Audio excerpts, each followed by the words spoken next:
What's going on, everyone? I'm just a typical, average American here today to react and learn about a Canadian named Rob Ford. So, like most Americans, I had never heard of this guy before, and then a lot of people actually started recommending that I take some time to learn about him.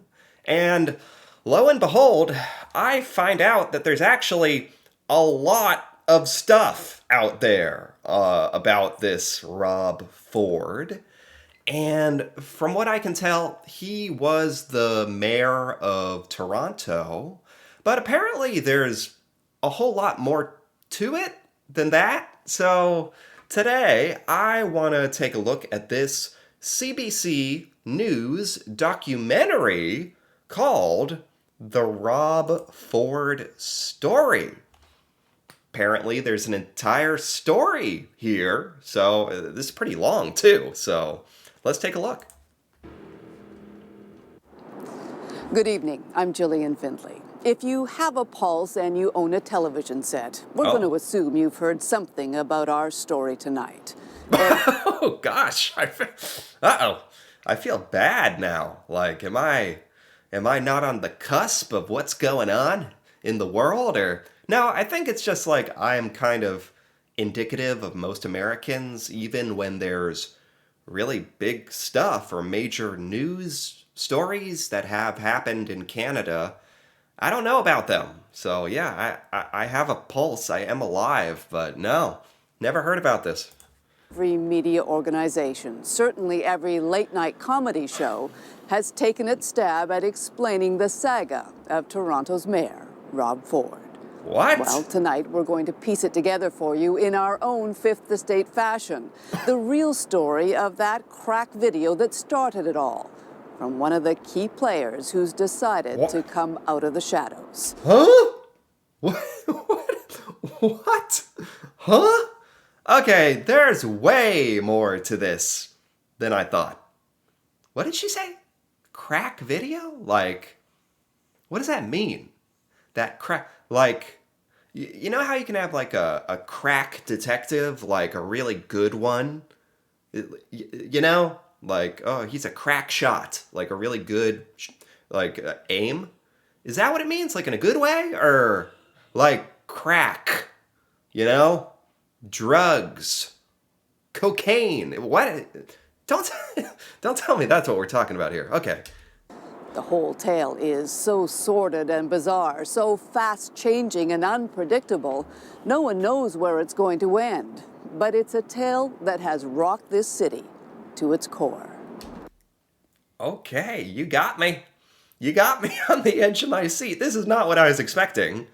How crazy can the story be of some, like, you know, the mayor? It's the mayor of Toronto, right? Like, you would think that would be like a pretty upstanding, like intelligent, responsible individual, right? Right? Oh my god! Oh my god, run! Run! It was chaos 2 summers ago in Toronto's biggest downtown shopping mall. A shooter had just opened fire. Oh my god! Oh my god! What? Gangs settling scores had long plagued some of the city's troubled suburbs, but now it had arrived in the center. I've almost never heard of like a gun, like a shooting, like a mass shooting or a gang shooting or whatever. Shooting taking place in Canada. Like, you hear about that all the time here in the United States. Like, we can get a bit jaded by it all, but there is something extremely shocking to me about hearing, like, and this was obviously a long time ago, I think, but there was a shooting at this, like, mall. That's crazy. The center was reeling. As the victims were rushed away, 2 bystanders injured, an alleged Somali drug dealer dead, Toronto's mayor arrived on the scene to offer assurance. There he is. Tonight was absolutely terrible, and I'm down here just offering my support to the police and we want to make sure these people are apprehended and arrested on whoever committed this terrible crime. Seems fine. Seems fine. I don't... Where the heck is this story gonna go? So that's him. That's Rob Ford sharing his condolences and concern about the situation, you know, as any mayor should. Okay. But the shootings continued. It would be a bloody summer. I didn't know about Groups this. of young criminals battled it out for territory and supremacy. I didn't know about all this. That's In crazy. July, the mayor appeared with his chief of police, promising a crackdown, the two most powerful men in the city. Okay, What good. neither could know is that in less than a year, one would stand accused of being part of the drugs and gangs culture he was vowing to stamp out. What? What? Okay, this is crazy. They're implying that Rob Ford is, you know, the one you would least suspect in this situation, has something to do with all this? The death and the violence and the drugs and the... Huh? You can't... This is... The other would be among the accusers. We're all shocked by seeing such that kind of brazen kind of violence take place in a public area like that. Especially in Canada. Isn't it like really hard to get a gun there?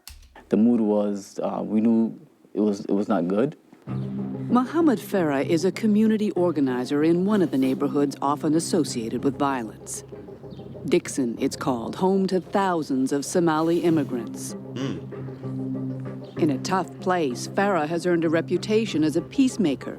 He says few in Dixon had much hope the mayor's crackdown would make a difference. Oh, that's unfortunate. Nobody really paid attention to the message that came out of the chief and the mayor because it wasn't something that we could relate to. You know what I mean? Like it wasn't something that we could say, okay, no, okay, yeah, well, they're gonna protect us. Like people get shot every day.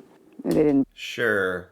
Like, this guy, you know, to his credit, sounds like he's actually, like, in there. He's in the neighborhoods, like, advocating, like, living this stuff, the violence and the gangs and in the neighborhood.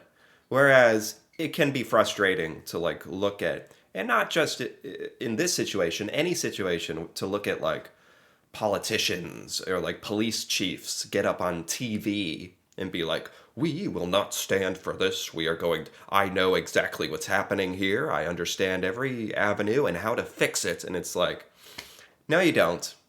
Or very rarely is that the case, and you're just trying to look good. And I can understand his frustration at, like, talking heads saying they're going to fix something that he has been trying to do and has lived his personal experience in. I get it. They didn't believe that it was going to make any difference in your neighborhood. No, neighborhood, no. Unfortunate. What the people of Dixon didn't know is that the police already had a massive undercover investigation underway. Oh, really?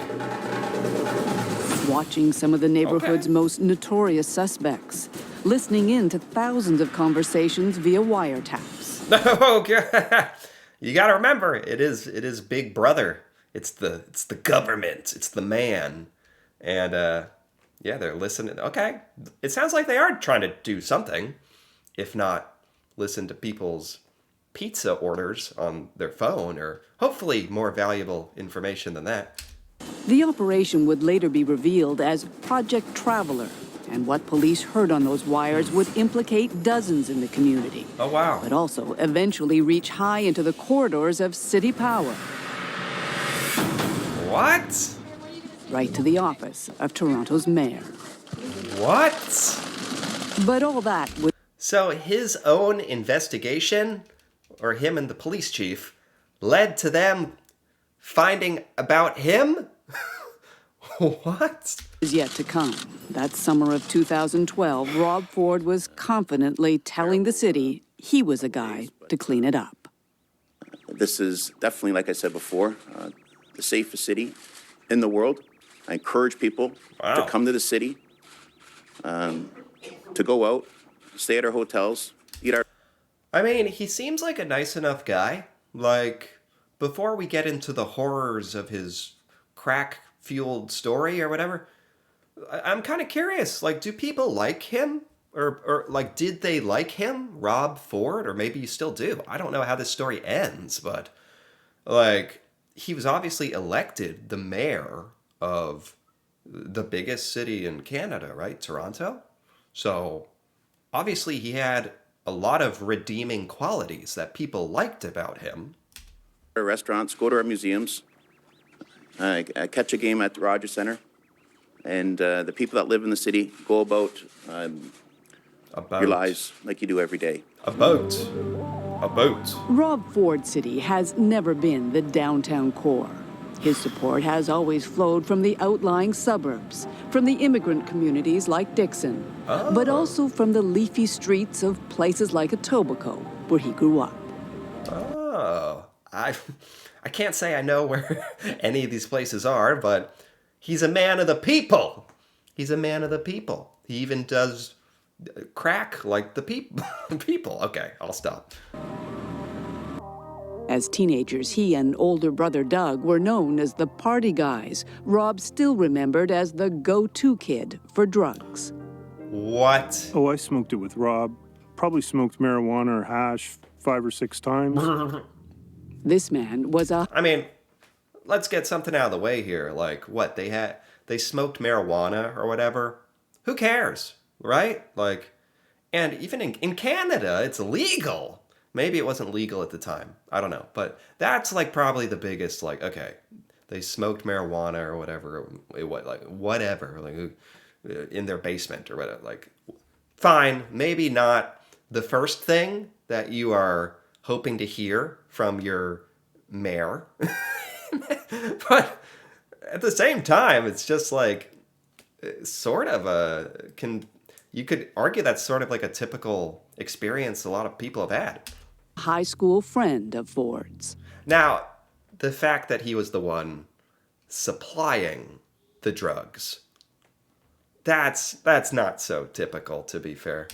Rob was a drug dealer at Scarlet Heights Collegiate in my era. Okay, he was a drug dealer. Okay, that's not good. I was kind of arguing a little there for him. It's not good to be a drug dealer, no. Rob would brag about it. And even 25 years later, he's afraid to be identified. Oh, wow. I don't know what you can expect from the Ford family and their friends, associates, and the type of people that he's hanging around. I've long associated drugs and violence together, and I don't want to have any part of that affecting mine and my family's lives. I mean, you're trying to protect your identity, but it's like, how many bros did Rob Ford smoke marijuana with down in the basement who have glasses and have that voice? But anyway, if he wants to be anonymous for his safety, that's respect, sure. The Ford. So Ford, this is the Ford family. That's Doug Ford. They're related. And they look alike. Oh my God. I didn't know that. Look, that's because I've seen recent news videos. He's the guy, Premier of Ontario. Doug Ford, same last name as Rob Ford. Ew, you gotta be kidding me. I didn't know that. Have always been slightly intimidating. So they're, to be fair, they do have a lot of political power. Oh my God. A fascist? You don't even know what a fascist is. Why don't you shut your mouth? Everything going okay? Rob Ford's father, Doug Sr. He was the family's first politician, a plain-talking conservative backbencher who from nothing built a multi-million-dollar printing business that would finance the ambitions of Ford politicians to come. It's a family of politicians. It's like the Kennedys in the U.S. It's the Fords. I had no idea. This is the senior one. They're a politically powerful family. This is getting good. A lot of people know me, and they know my attitude, and I'm a straight shooter. I talk to people face to face. I went in the Somali community. I went in the Chinese people. I went into dark people, black people, whatever you want. That's why they love him. That's why they love him. Speaks plain English. Maybe a little too plain. Certainly talks like a normal person. I'll give him that. Oriental people work like dogs. Rob, it seemed, had his father's penchant for straight talk, and as a newly elected councillor, a reputation for swimming against the tide.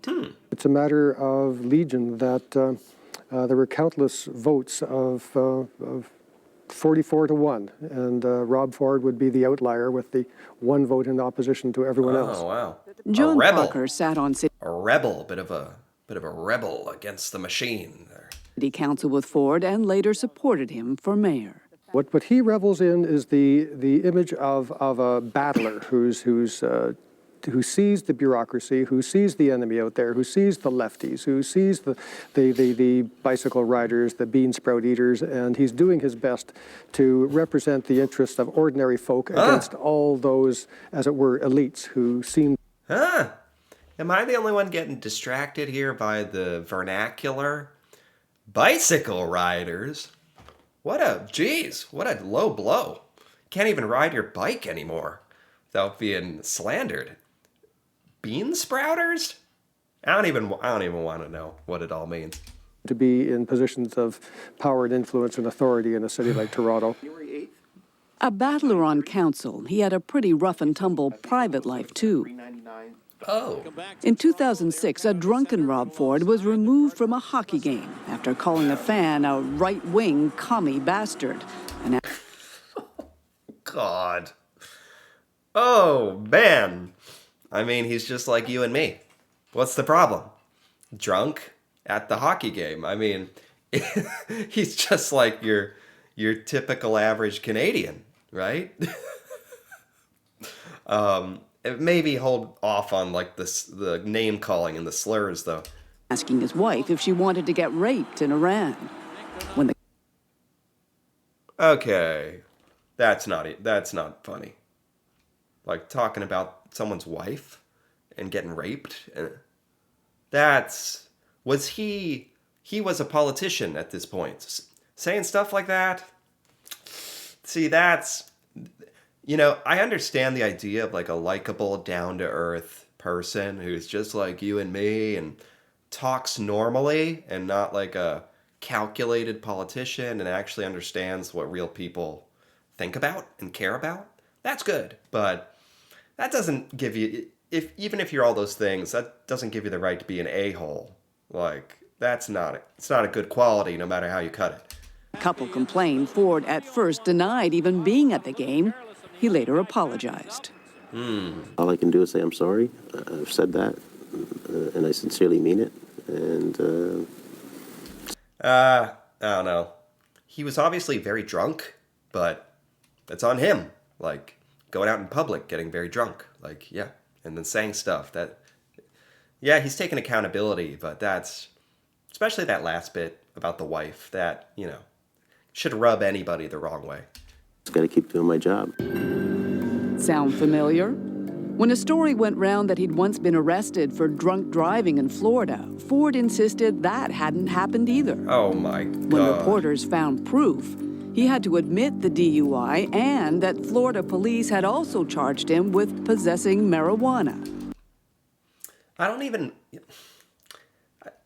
also don't like how he denies things that have happened, that he has done.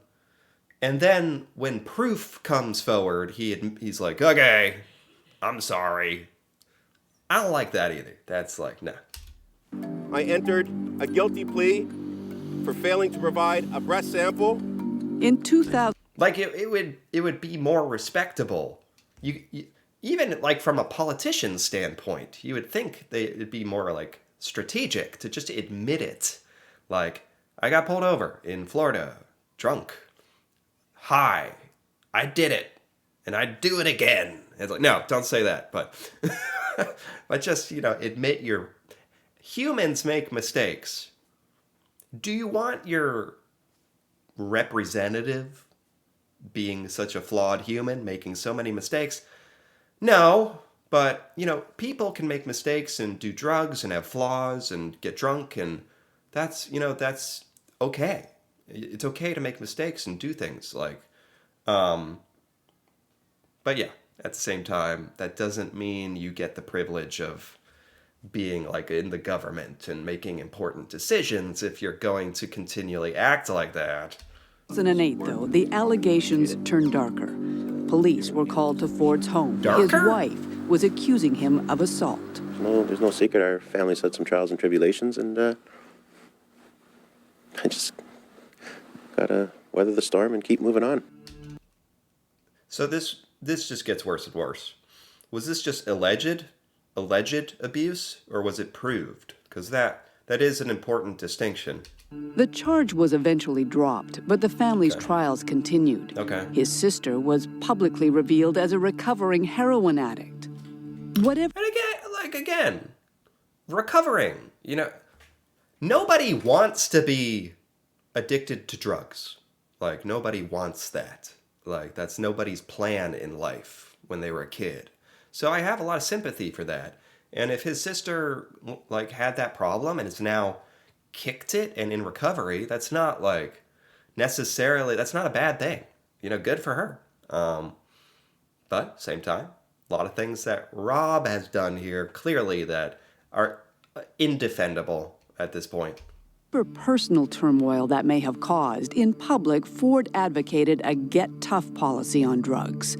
Here in a 2005 CBC documentary about Toronto's growing problem with crack cocaine. Oh. And I mean tough, no nonsense. And this bleeding heart approach is not working. What are they going to do to our families? What are they going to do when they break into your house for $5?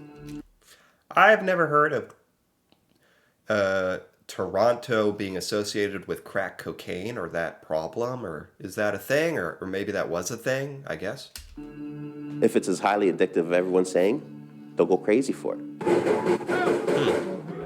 Tough guy, tough love. Whether it was coaching at-risk high school kids or saving taxpayers another dime. This is why everyone loves him. Gets out in the Letterman's jacket with the kids. It's a shame, because I see why people like him. He is extremely normal for a politician. And at times seems genuine, but at other times seems like he's literally lying and saying horrible things. So, Councillor Ford was always in the game to win. Elected. And in October 2010, he did, becoming mayor of Canada's largest city. Wait, so you're telling me he did all of this stuff, all the allegations, several things that were proved, crimes. Excuse me. I actually, my whole family has COVID right now, which is terribly out of fashion to have in 2026, having COVID. Talk about what a totally a lost trend, terribly out of fashion for me to have right now. So you'll have to excuse me. I can joke about it because luckily, I didn't even know it was COVID. I just thought it was a cold. It hasn't been bad or dangerous for me at all. So that's been lucky, but I'm getting the phlegm attacks a little bit. So at least I got my Coke here to kind of help with that. Anyway, yeah, people knew all of his allegations and his crimes, and yet he was elected the mayor of Toronto regardless. So I feel like there's obviously a lot of this that I'm not seeing, a lot of context I'm not seeing, and people must have really loved Rob Ford. I can kind of see it as his personality, but for him to do all of that and still be elected mayor, that's honestly impressive.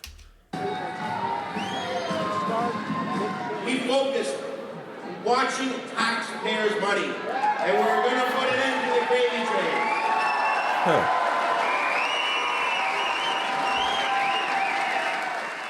Almost overnight, you could feel the shift at City Hall. His predecessor had chosen Ontario's top judge to swear him into office.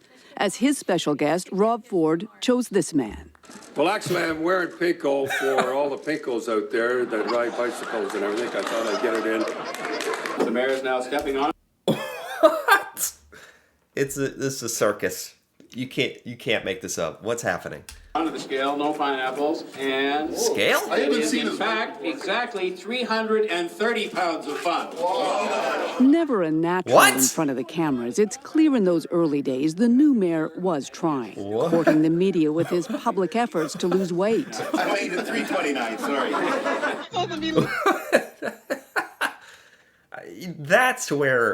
That's where you see, like, okay, he's likable. He keeps it real.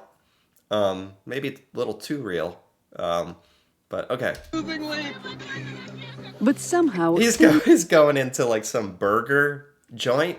Never seemed to cut his way. Soon this video was making the rounds on YouTube. The dieting mayor popping in for some fast food. No. He was caught reading when he should have been driving, flipping the finger to another motorist. But then there was this. His problem is literally that he's too real. Like, that's too real. Like, and I know not everybody does that, but, you know, normal people, when they get mad enough, all right, not normal, but some people in the real world, when they get mad enough, driving, like, rage and flip you off and look at their phone and look at, like, don't pay attention. And he's so genuinely real. But again, for like the mayor of Toronto, maybe it's too much, I think. The mayor out on the town with fellow council members. And then when we posed for the photo and he grabbed my ass, I kind of went, okay, this is wrong. Ford. Sexual assault, literally. What? He's lucky that she's like laughing it off or whatever because he's the mayor and she probably has to. That is not okay. That's literally not okay. I think nowadays you would definitely lose your job for that. You know, rightfully so. Geez. Denied that, too. There were other stories of drinking, random photos popping up on social media. The mayor clearly having a good time. Yeah. And clearly not at City Hall. And we started seeing a real drop-off in the workload. So we knew something was going on. He's not doing his job. He's not, oh my God, he's not doing his job. How is he the mayor? Okay, I thought I understood. He's partying, drunk, getting chicken. He's not even doing things. Covers City Hall for the Toronto Star. And then there were all these photos that kept popping up on Twitter of him at LCBOs buying Mickeys of Russian Prince vodka. What does that mean? Who knows? It's just another piece of this puzzle. The puzzle wasn't yet clear, but it was disturbing, especially when stories leaked out about what happened at this pub on St. Patrick's Day. Huh? The mayor so drunk he could barely walk. He later returned to City Hall, where security guards saw him stumbling and swearing, brandishing a half-empty bottle of brandy. He obviously has a problem. Like, he has an alcohol problem. It doesn't take a genius to see that. And he should seek help for that and not be the mayor. That's for sure. He started talking to his staff. And very early on, they were saying, you know, this guy needs help. And we really are hoping, we're trying to get him help. We're trying to convince him that he needs to go to a treatment center and get help. Yeah.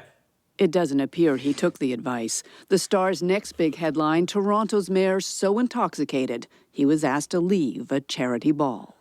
We've all known about it. This has been the worst kept secret at City Hall. It's just embarrassing. People must have hated working with him.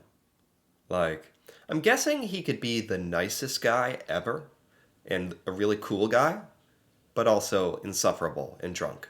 That is like Jekyll and Hyde here. How long does this go on? Like, I guess it's difficult once you are elected mayor for, like, to get impeached or what? Like, I guess it's difficult. Councillor Adam Vaughn is one of Ford's biggest opponents. Does he have a drinking problem? Does he have a drug problem? I think that if you show up at work with an open bottle of alcohol and you're clearly out of control, whether you have a drinking problem that night or a drinking problem in your life, it doesn't really matter anymore. You've allowed alcohol to have an impact on your performance of duties. And when those duties are public duties, you betray the trust of the public. It doesn't matter whether it's alcoholism or binge drinking or just a bad night. You've crossed the line. Absolutely. Absolutely. Yeah, betrayed the public trust, like the people that voted for him to do a job. Absolutely. But on May 16th, it would all be trumped by this. The Star and a U.S. website reporting the mayor of Toronto caught in a video smoking what appeared to be crack cocaine. What? And this photograph, Rob Ford with 3 young men from Dixon. What? When we come back, the story of the notorious video. No. He's in a chair. He's sitting back. He's smoking the pipe. What? No. Forget no breaks. Keep it going. I gotta fast forward. Okay. The Toronto neighborhood of Dixon has a long reputation for guns and gangs. Oh my God. But tucked in behind the high-rises, a bungalow that will play an important role in the story of Rob Ford. Rob Ford went down to this neighborhood and smoked crack cocaine. They already said, they spoiled it. Okay, I guess it was all kind of culminating to this. And it's like, I'm already at the phase where I'm thinking, well, then what happened?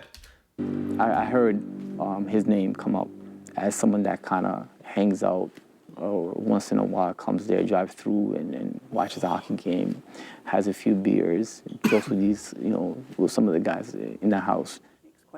That was 2000. Some weird part of me can't help but think, like, is this why he was elected? Like, he is a man of the people. What other mayor is, like, becoming known in the high crime neighborhoods for coming down and watching hockey and drinking with everybody? That is a level of being a man of the people that's, maybe taken too literally. I don't know. 2011. But community worker Mohammed Farah says soon the rumors weren't just about beer. Last summer is when I heard that the mayor does hardcore drugs, crack cocaine, for example. Whoa. And that was through conversations I had with young people that I mentor. So you were hearing wow. from these kids that you were mentoring that Right. Rob Ford was doing hardcore drugs at 15 Windsor Drive. It was, yeah. Sad. I mean, he obviously has a huge problem. Huge drug problem. It's sad. It's sad because he otherwise could have been a very successful politician. I assume his legacy is this, that it's going to crash and burn. I just assume that, since there's a freaking documentary about it. And hearing everything so far, it's just sad because he obviously had a lot of talent and was good to get this far, given all of his demons. And that was a general rumor that was in the community.